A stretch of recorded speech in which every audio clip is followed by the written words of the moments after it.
There is a large body of research out there looking at all aspects of the way meditation affects the physiology, what it does to the brain waves, how brain waves become more coherent, how blood pressure goes down, heart rate goes down, blood pressure goes down. And this is actually across all types of meditation, whether you do TM or mindfulness-based practice. There are studies that look at the meditation and attention deficit disorder and showing that it improves that.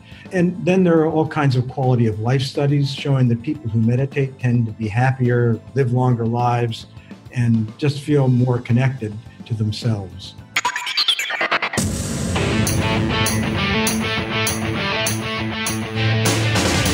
This is episode number 49 of the Informed Fitness Podcast.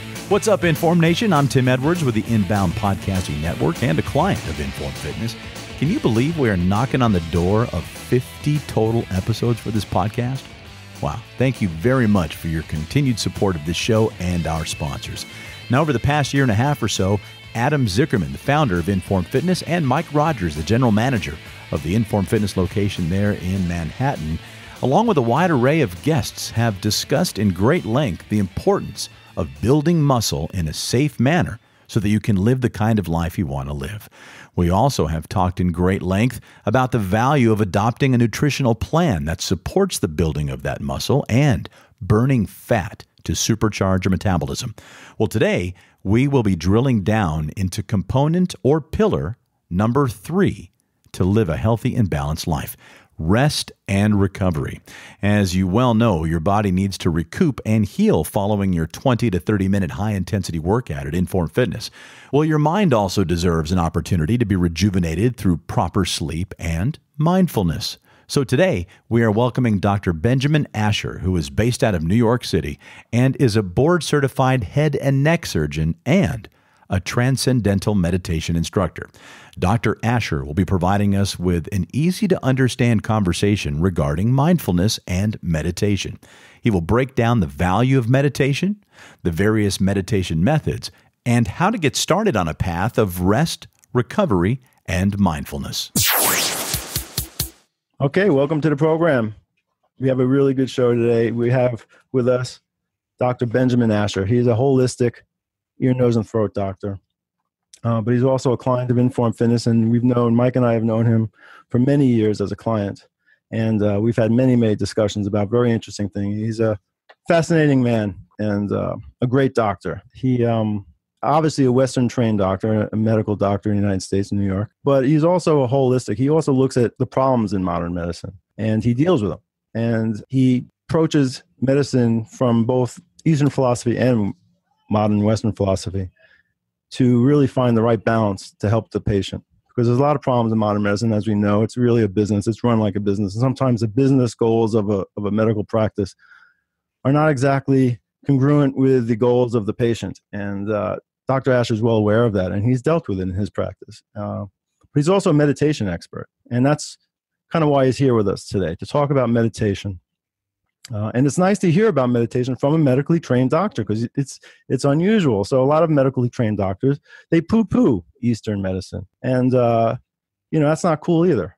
But on the other hand, there's all these gurus out there that don't know anything about medicine, and they're acting as doctors and pushing just the Eastern philosophy. And that's also can be dangerous. A lot of people, for example, I know of go for these holistic treatments when they're diagnosed with stage 4 metastatic cancer. And they think that getting IVs of vitamin C and B12 and meditating is going to cure them of their metastatic cancer. And that's not necessarily the right thing either. So without further ado, let's bring on Dr. Asher. Welcome to the show, Dr. Asher. Hi, Adam. Thank you very much for having me. Hi, Mike. I appreciate you folks participating in this conversation, which I think it's a really important topic for people, and it's a very fundamental basis for overall well-being. All right. So let me ask a question first. How did you become interested in meditation and stress reduction, being a medically Western-trained doctor? Well, I actually started meditating way before I went to medical school. And my interest in going to medical school actually was, I thought at the time that I felt so strongly about meditation practice that I felt that if I could be a doctor, I could get more people interested in having a meditation practice. So I started actually doing some form of meditation when I was 16 years old. And once I started college, I started doing Transcendental meditation, and I became a teacher of Transcendental meditation. And after that, I've been doing all types of meditation practices and have studied many forms. And so when people talk to me about meditation, I don't just tell them, oh, do one type. I try to figure out what kind of meditation works best for different types of people and what they seem to like. Well, that's interesting. I mean, so yeah, I do know there are lots of different types of meditation, and it's interesting that you help somebody, given their personality and whatever else makes them up, in your opinion, will decide what meditation to set them up with.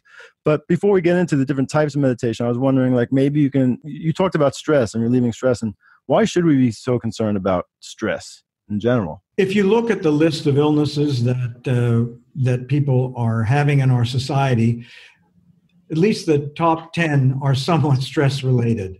And the elevated stress levels just cause, it wreaks havoc on the body.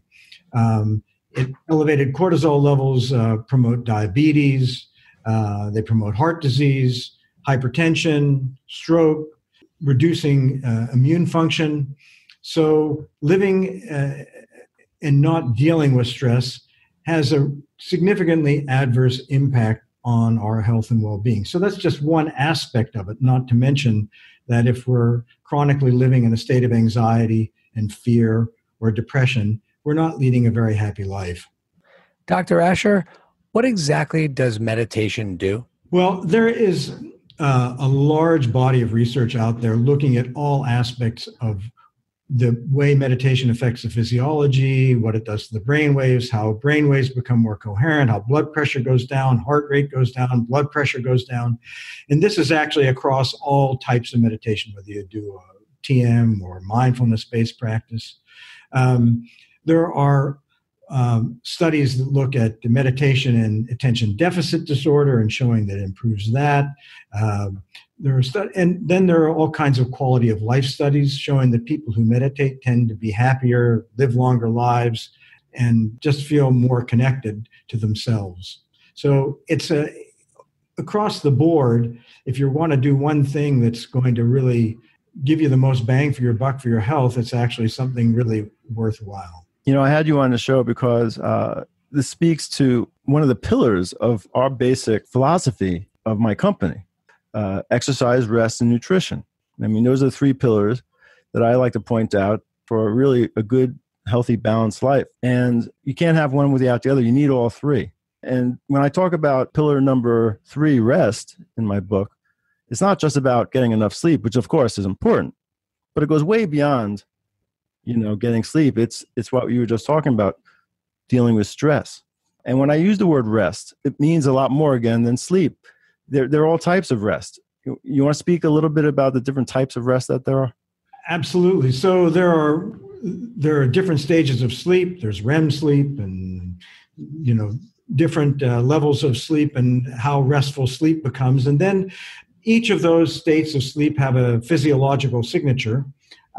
And the same thing in a meditation practice, there is actually a physiological signature of that, which is that the mind's awake and the body is in a deep state of rest. So it allows and affords the body a different type of opportunity of rest for it to relieve itself of different kinds of issues.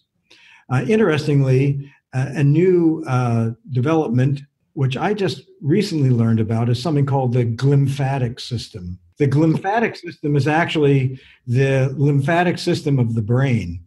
And it's how the brain detoxifies. And the brain actually detoxifies in sleep. The brain actually detoxifies through the nose and sinuses. But it's important that we get, the reason why I'm bringing it up is that the rest that we get in sleep and in meditation actually helps clear our brains of toxins. So it's a very important thing to get. And you can't overemphasize that. Dr. Asher, what are the types of meditation? So there are many types of meditation, but you can kind of break them down into a few broad categories. There are the mindfulness type meditations. like Headspace, the app Headspace, John Kabat-Zinn's mindfulness-based stress reduction, Zen meditation or Buddhist meditation called Vipassana. And basically, those practices are often associated with being aware of the breath and allowing the mind to just be and do what it's doing without judging it and just being present in the present moment. And it's very relaxing. It really trains us to be more present. And that ability to be more in the present moment takes us out of being in future think, which is what is a major cause of anxiety. Future think. Totally being in the moment. And if you really you could actually look at people that do intense activities like rock climbing, and it's actually a type of mindfulness practice, because if you're, rock climbing, you really have to be totally present because you can't afford to make mistakes. It's really just one thing after the other, one step by step by step. I can imagine with performance of any kind, even if it's like public speaking or something physical, I feel like, when you were talking about rest and the benefits of getting proper rest and sleep, and, Adam was going into the pillar, but I was going into the idea of performance, because I've been practicing meditation at times more consistent than others, in my life. But at the times when I feel that I'm doing it, when I am more consistent, I'm finding that I'm stress management is better. My golf game is better. And this does happen sometimes by sitting quietly in a chair, but it also sometimes happens while I'm quietly on my bicycle in the morning, what I'm saying, when nothing else is going on. Right. And even the practice of the intense workout in your center, it can be almost a meditative practice, because it's you in the moment and you're working in the moment of what you're doing. And I actually have a line that I always ask my clients to see if they really get what we're doing. And I say, so what do you think the most important repetition of the set is? Usually say the last one or the first one or whatever. And I'll say, no, it's the one you're doing. Right. So it's totally being present in what you're doing. Mm-hmm. So the meditation practice is a setup for being more mindful in any of those moments. And that's not one type of meditation practice. Then there are other types of meditation practice. So other types of meditations, which come from India mostly, are using a mantra, which is some sound, usually a Sanskrit word, which quiets the mind down. Transcendental meditation is one of those. It is very effective. I mean, transcendental meditation, Vedic meditation, there are various offshoots of that. Or Herbert Benson did where you meditate on the word one, using a word. And then the Christian centering practice, which is also like a mantra where you actually center on a prayer. It's contemplation, but it doesn't have to be contemplation. It can just be not really worrying about the meaning, but just the sound value, which quiets the mind.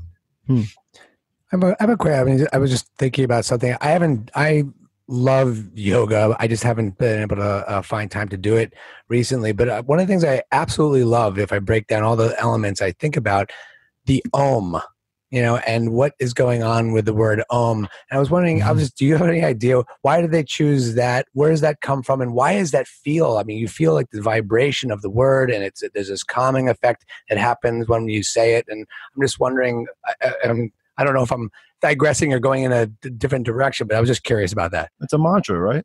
It is a mantra, and it has a definite value of vibration. So the way you look at the vibrational value of the mantras is they have a way of entraining the physiology. So you entrain the brain waves with the mantra, and that has an effect.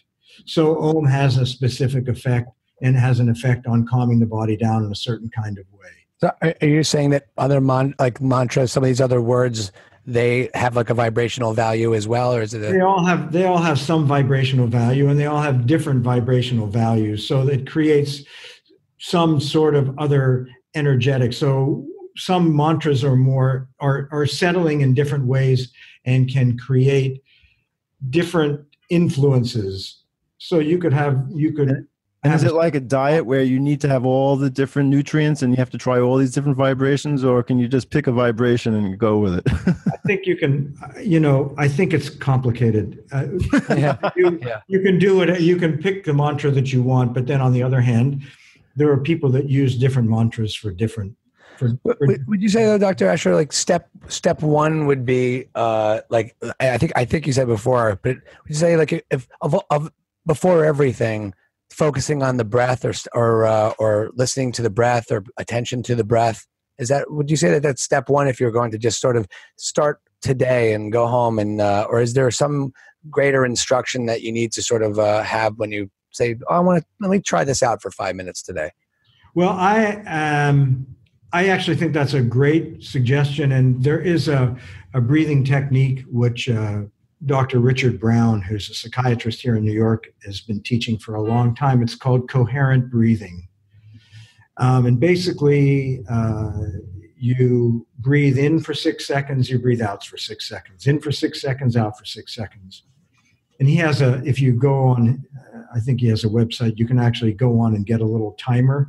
There's a little bell that rings every 6 seconds, so you can actually time your breath. And Dr. Brown has taken this technique and gone into totally war-torn countries where people have just been exposed to enormous amounts of trauma. And in a matter of a half an hour, taken these people who are in absolute, total dire straits, and just teaching this coherent breathing technique has created an enormous amount of positivity in the environment, made these people feel much better. So breathing is a very powerful tool, and this particular breathing technique works very well, and it's very simple to learn. So when you said before that when you have a patient coming into your practice, after you do your intake, you make a decision on how to guide them in this. I sort of looked to people and see what it feels like is going on. So people that have had a lot of trauma in their lives, people that have PTSD, I have found that like the mantra technique where you just focus on the mantra or think the mantra actually tends to create a bit of a depersonalization experience, which is uncomfortable for people that have had trauma in their lives. So I recommend for those people specifically, they should do a mindfulness-based practice. I think that people who are really, they cannot settle down at all. There are some breathing practices, which I particularly like. There's one called Ananda Mandala, which you can either get on Spotify. There's a Spotify playlist, or you can do it on YouTube, which is a rapid breathing technique, which moves a lot of energy.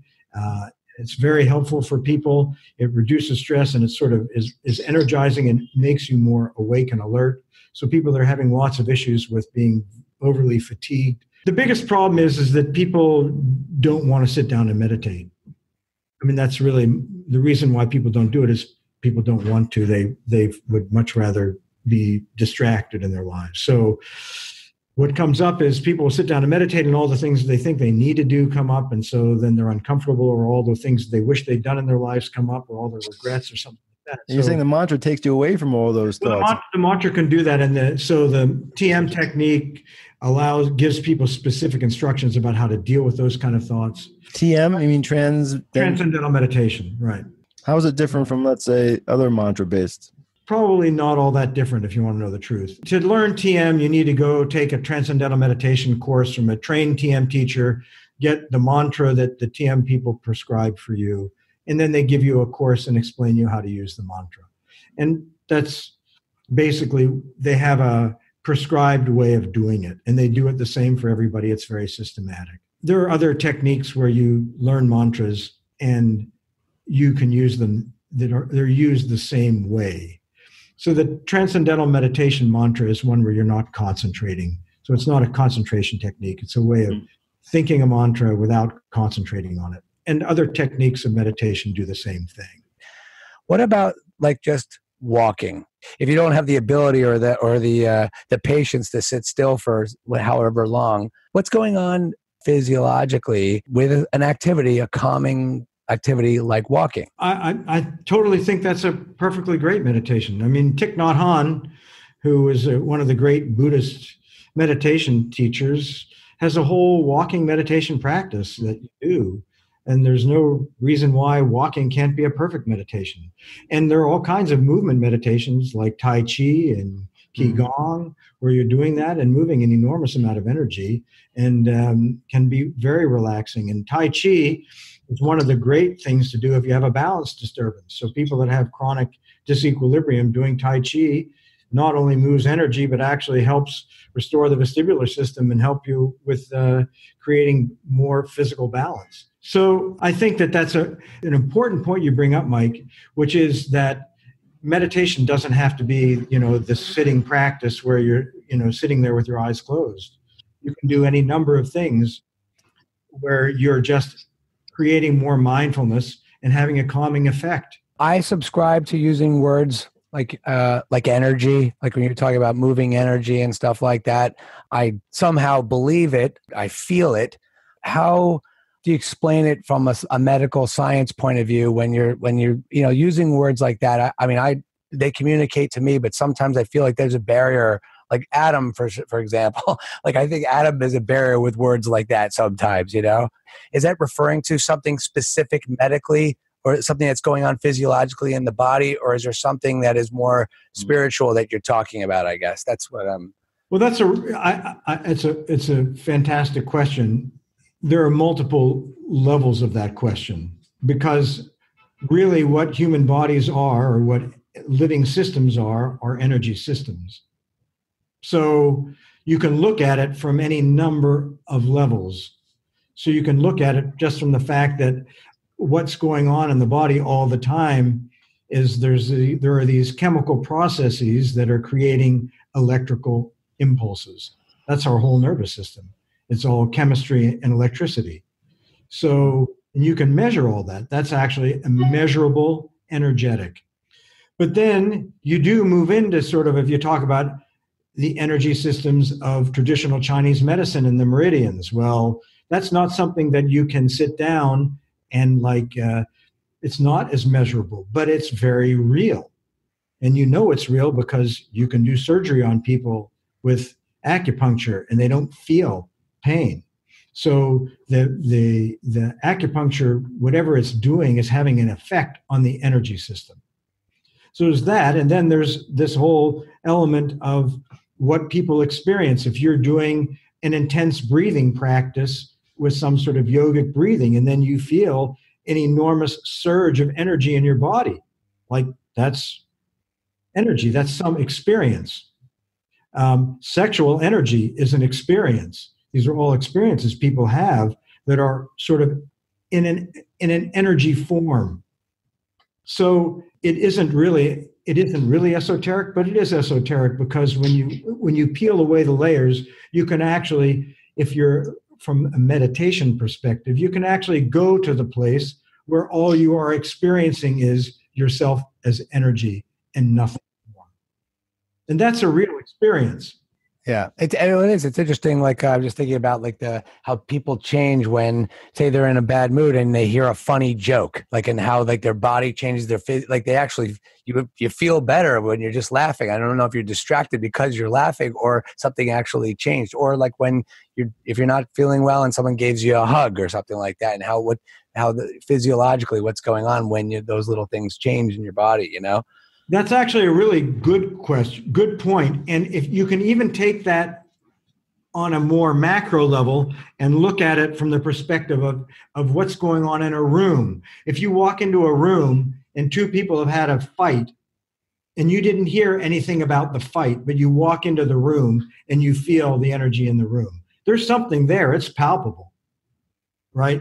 Whereas if you walk into a room and the room is filled with loving energy, you can feel that. There's something that is within the human radar experience of which is not necessarily measurable, although there are people. Is it really energy that you're feeling in a case like that? Or is it really just people's body language that you're noticing without realizing you're noticing? No, you actually, I am certain that I could find you studies that actually look at that particular piece and show that people actually have an experience and are able to define what's going on. And there's a guy named Edward Tiller, who is a physicist who's done an enormous amount of measurements of energy in rooms after people doing all kinds of meditation practices, and has found all these different things that you can measure based on what's going on and the energy in the people in the room. He was a physicist at Stanford University for a number of years.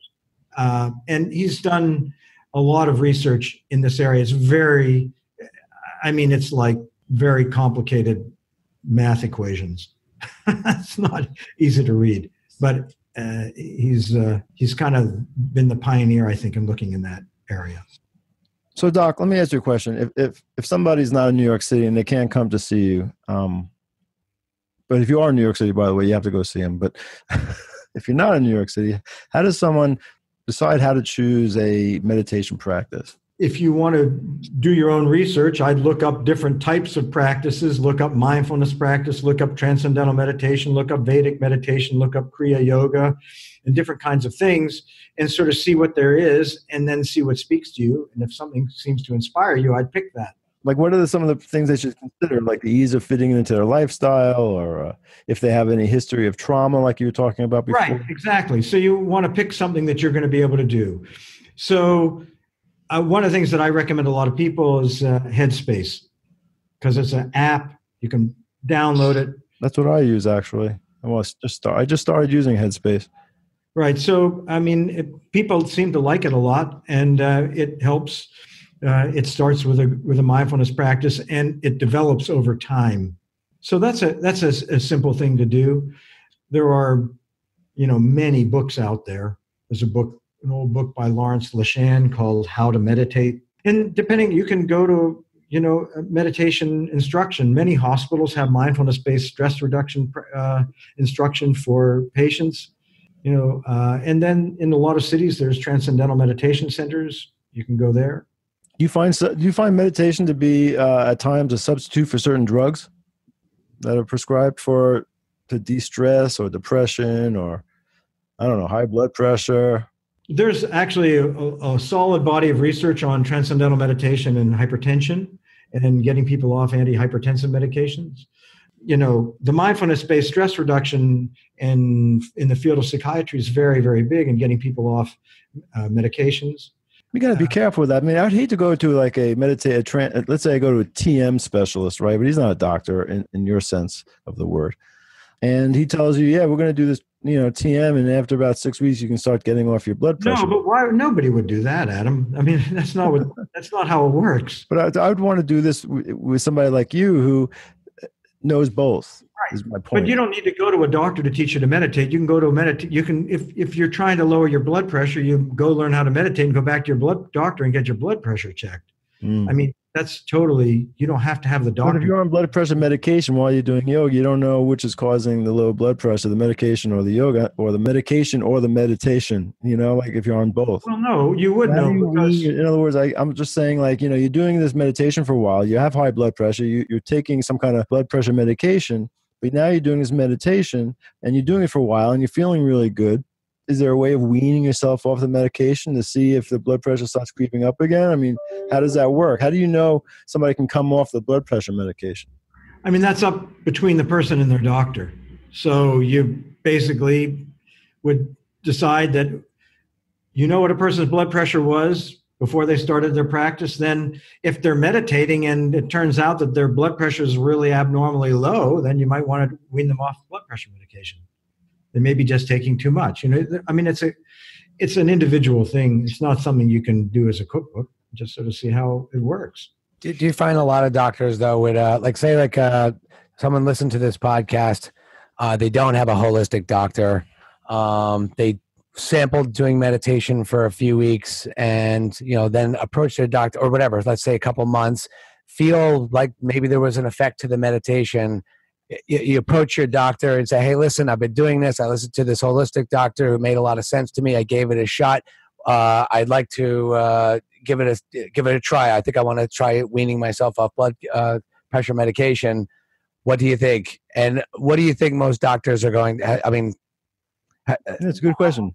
I don't know. Really, I think the answer to that question is totally and completely variable. Some doctors know. Some doctors would say, great.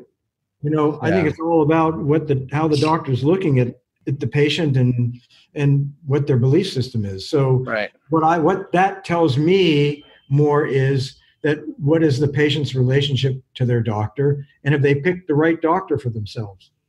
right? You want to go to a doctor who supports you in whatever it is that you feel is important for your health. That makes sense. Makes sense. Dr. Asher, I listened to a talk that you gave at a convention. Forgive me for not remembering which convention it was, but you were talking about the modern medicine paradigm and how it's set up.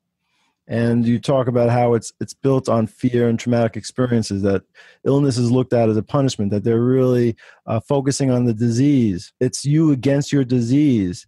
It's you against your cancer. It's you against your blood pressure. And you said that's not really the way medicine should be looking at things. I found that to be a really interesting discussion. Basically, what you were saying is that we see ourselves, our bodies disconnected from the whole, is something that you said. I did say that. And you also, and I don't know if this is related, but you also said during this talk that this idea of people saying, let it go. The expression, let it go, which is what I think some people falsely think is what meditation is about, letting go. And you disagreed with that. So I was wondering if you can speak to that a little bit before we end this. So I think that one of the biggest problems that people run into, and this does happen in meditation practices, is that something comes up and something difficult comes up, and people just keep on telling you, well, you just have to let it go. You have to let it go. You have to let it go. And people can't let things go because something keeps on coming up because there's some process that needs to happen for that, whatever it is that keeps coming up, to be resolved in some kind of way. There's some either emotional resolution, some energetic resolution, some way we have to be open to some experience. So the idea that you should just let something go doesn't really work. So people are continually frustrated because they feel like they're doing something wrong because they can't let certain feelings go. And that's what I'm saying in that moment. So what do you do when you're faced with something like that? Instead of letting it go, which is kind of like a jargon-esque, meaningless kind of statement, actually. Right. It's sort of a larger conversation, but when people are confronted with really difficult, challenging kinds of things, I tell people to allow themselves to make space for whatever is going on, to give expression to whatever the feelings are or whatever is happening. It's just allowing things to come up because it's all information. I sort of look at whatever is coming up in us, through us, as information. It's informing us about ourselves, what's going on inside ourselves. So being open-minded, having a sense of inquiry, having a sense that, it's okay to feel, to know what's going on, and allowing whatever it is to be present.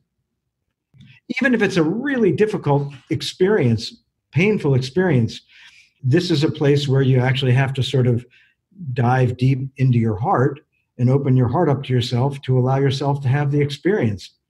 Because people don't want to look at the painful experiences. That's why in the world of post-traumatic stress disorder, the biggest thing to be happening right now is a clinical trial in MDMA, which is the street drug ecstasy, but it's in phase 3 clinical trials, and that is a medicine that allows the heart to open up, called an empathogen. And people that have PTSD, they can't face whatever the problem, whatever the trauma is. They can't look at it because it's just so traumatic. And this medicine allows your heart to expand so that you can look at this with a loving space. And 2 guided MDMA treatments is curative for PTSD in about 80% of people now. And I've watched videos of Iraq war veterans who have been in terrible shape, rageaholics, do these do the MDMA therapy, and it's like, oh my God, unbelievable what they're able to uncover. And there are only certain trained therapists, and it's only going to be used in these very, very specific trained therapy sessions. All right. Thank you very much, Doc. It was really nice. We just scratched the surface, I mean, there's so much to this. Go to Dr. Asher's website. It's benjaminashermd.com. He has some articles there. He has a whole bunch of information on all kinds of things. Thanks, Doc. We are really grateful to Dr. Benjamin Asher for joining us here on the Informed Fitness Podcast. Dr. Asher mentioned earlier in the episode that a great way to get started on your own mindfulness path is to download the app Headspace. So we're going to include a link to Headspace in the show notes. Dr. Asher also recommended a book for those that are interested in learning how to meditate. The book is called How to Meditate. The book is written by Dr. Lawrence LeShan. Now, if you'd like to download the audiobook for free, simply click the link in the show notes to audibletrial.com/inbound. Sign up for a free 30-day membership trial and download the book, How to Meditate, or really any book you like. They have over 180,000 titles to choose from. If you decide to cancel your membership for any reason, you keep the book. It's that simple. And while you're in there, you can pick up audiobooks from other guests that we've had on the Informed Fitness podcast, and you'll enjoy discounts of up to 30% just by being an Audible member.